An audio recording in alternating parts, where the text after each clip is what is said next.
सुप्रभात। भगवान श्री राम के प्राण प्रतिष्ठा होने के बाद ऐसा क्या बदल होगा और कैसे बदल होगा, तो उसमें कॉस्मिक एनर्जी किस प्रकार से रोल प्ले करेगी और इस कॉस्मिक एनर्जी का अयोध्या से क्या संबंध है, हर व्यक्ति का कॉस्मिक एनर्जी से क्या संबंध है और जो आने वाले दिनों में बहुत जल्दी जो परिवर्तन होगा, क्या वास्तव में ये संभव है। ऐसे अनेक सारे प्रश्न हमारे मन में आते हैं कि प्राण प्रतिष्ठा इतनी महत्वपूर्ण क्यों है। तो निश्चित ही बहुत बड़ी महत्वपूर्ण है, क्योंकि एनर्जी का एक उसके स्थान पर पुनर्संचार कराना, उस एनर्जी को जागृत कराना, उस एनर्जी का जो उद्भव कराना उस जगह से, ये अपने आप में बड़ी बात होती है। क्योंकि प्रकृति में जो भी सारी चीज है ये सभी कॉस्मिक एनर्जी से संचालित हैं और कॉस्मिक एनर्जी का जो सोर्स है वो सूर्य है। यानी सारी एनर्जी जितनी है इन सब का सोर्स जो है वो सूर्य है। और जितने भी जीवंत पदार्थ हैं, जो भी जीवंत हैं, जिनको हम जीवित बोलते हैं, जीवित का मतलब है जिसका क्षय नहीं हो रहा, जो बढ़ रहा है। जैसे पौधा बढ़ता है, हिमालय क्योंकि जीवंत बोलते हैं उसको, बाकी जितने भी पहाड़ हैं उन सब का धीरे धीरे क्षय हो रहा है, लेकिन हिमालय दिन प्रतिदिन बढ़ रहा है, वो कम नहीं हो रहा है। तो केवल इंसान नहीं, केवल पशु और पक्षी नहीं, पेड़ और पौधे, इन सब की अपनी एनर्जी होती है और उस एनर्जी के कारण ही ये ग्रो करते हैं। और जब एनर्जी डाउन होती है तो वो क्षय होने लगते हैं। जैसे इन सबकी अपनी एनर्जी है, इन सबका संबंध भी कॉस्मिक एनर्जी के साथ है।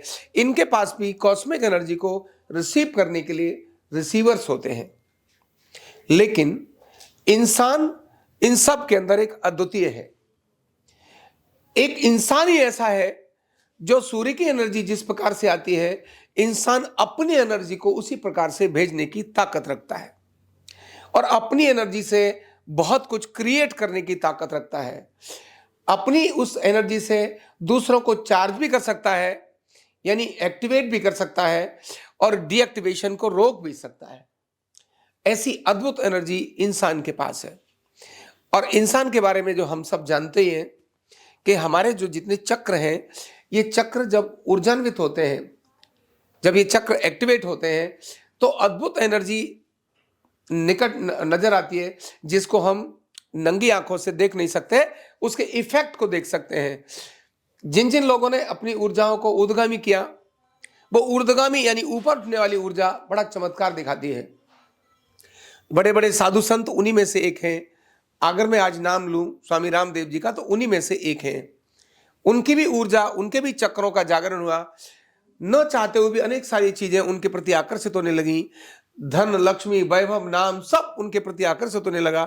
उसका एक बड़ा कारण था उनके अपने ऊर्जा केंद्रों का जागृत होना।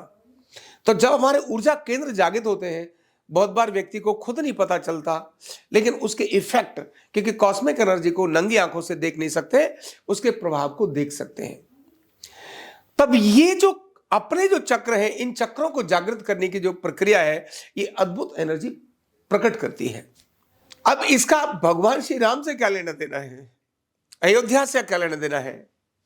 तो ये जो शक्ति के जो हमारे केंद्र हैं, एक कॉमन मैन अपनी शक्ति केंद्रों को जानता भी नहीं और उनको कभी जागृत करने का सोचता भी नहीं।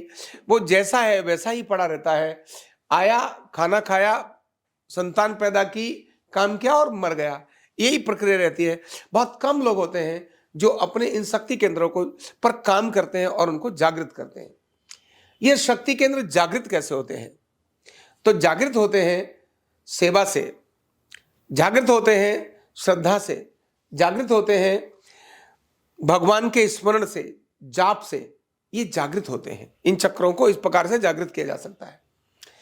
तो जो सेवा में लगा है, जो भगवान की आराधना में लगा है, उसके चक्र न चाहने के बाद भी जागृत हो जाएंगे। उसे और चक्र जागृत करने के लिए कुछ और करने की जरूरत नहीं है। वो सिर्फ सेवा में लगा है, सेवा भावना के साथ सेवा में लगा है, मजबूरी में नहीं। उसके अंदर सेवा का आवेग है, मतलब इतना बड़ा ज्वार है, यस मुझे करना है सेवा। ज्वार जब तक नहीं होगा तब तक ये सभी जागृत नहीं होंगे। ऐसे ही जप के लिए भी जब तक ज्वार नहीं होगा तब तक ये जागृत नहीं होंगे। यानी प्रबलता होना उसके अंदर बहुत बड़ी आवश्यकता है। राम के नाम पर इस सारे देश में लोगों में प्रबलता है। राम का नाम स्मरण करते ही हर समय दुख हो या सुख, जब राम का नाम जपता ही तब है जब उसके अंदर एक आवेग आता है। कष्ट है तो भगवान का राम का नाम ही जपेगा, तुम ही हो मेरे मार्गदर्शक हे प्रभु। तो वह जो राम का नाम, क्योंकि राम का नाम अपने आप में बीज मंत्र है, और यह बीज मंत्र कहते हैं एक ऐसा बीज जो अपनी जैसी चीजों को उत्पन्न कर सकता हो। जैसे ओम क्या है, बीज मंत्र है, क्योंकि सभी जितने भी स्वर हैं उन सब का कारक है ओम। अभी जब माता के बीज मंत्रों को बात करते हैं, ओम, ऐं, ह्रीं, क्लीं, ये सब क्या है, बीज मंत्र है। राम भी इसी प्रकार से बीज मंत्र है। जब ये राम के नाम से, इस बीज मंत्र से व्यक्ति अपने चक्रों को, अपनी एनर्जी को जागृत करता है, तो वो 1, 2, 10, 20 नहीं, 100 और 500, 1000 नहीं, ऐसे लाखों लोग इस देश में उन प्रकार की शक्ति को जागृत करने वाले हैं। और जब ये शक्ति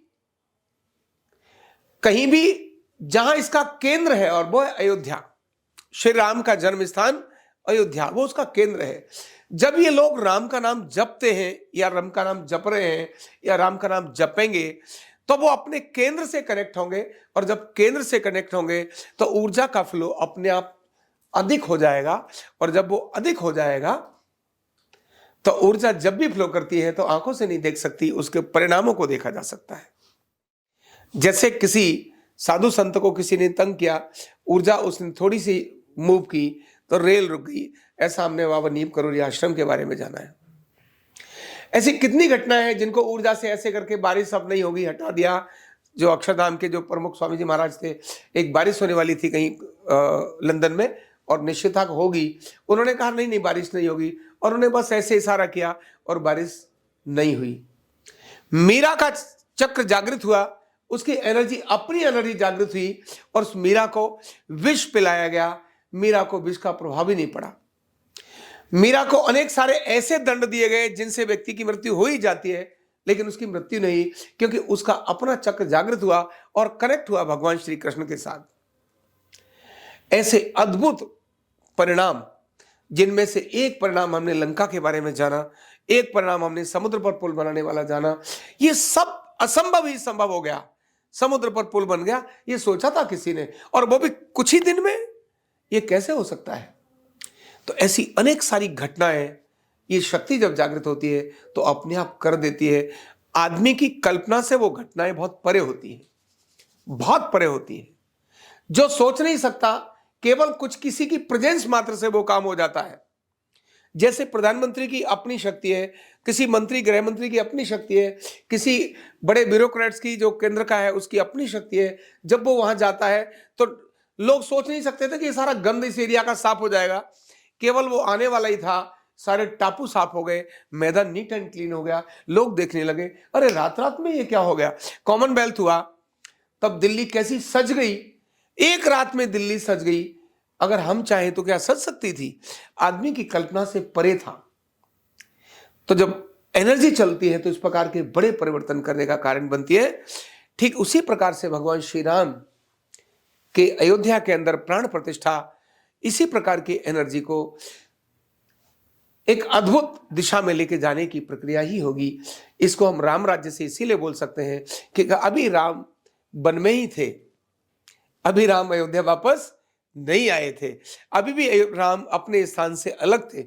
अब इसीलिए तो जब वहां उनकी प्राण प्रतिष्ठा होगी, और प्राण प्रतिष्ठा भी मंत्रों के द्वारा, प्राण प्रतिष्ठा भी हजारों नहीं लाखों लोगों के एक साथ जप के द्वारा, तो वो जो एनर्जी का भूचाल होगा, एक एनर्जी की सकारात्मकता होगी, वो निश्चित ही इस देश और दुनिया के कल्याण का कारण बनेगी ही।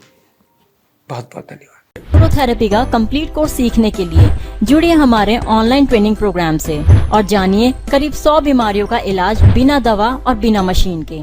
इस न्यूरोथेरेपी ऑनलाइन ट्रेनिंग प्रोग्राम से आप घर बैठे बन सकते हैं गवर्नमेंट सर्टिफाइड न्यूरोथेरेपिस्ट। रजिस्ट्रेशन के लिए नीचे दिए गए नंबर पर अभी कॉल करें और हाँ, हमारे वीडियो को लाइक करना, शेयर करना और चैनल को सब्सक्राइब करना बिल्कुल भी ना भूलें। धन्यवाद।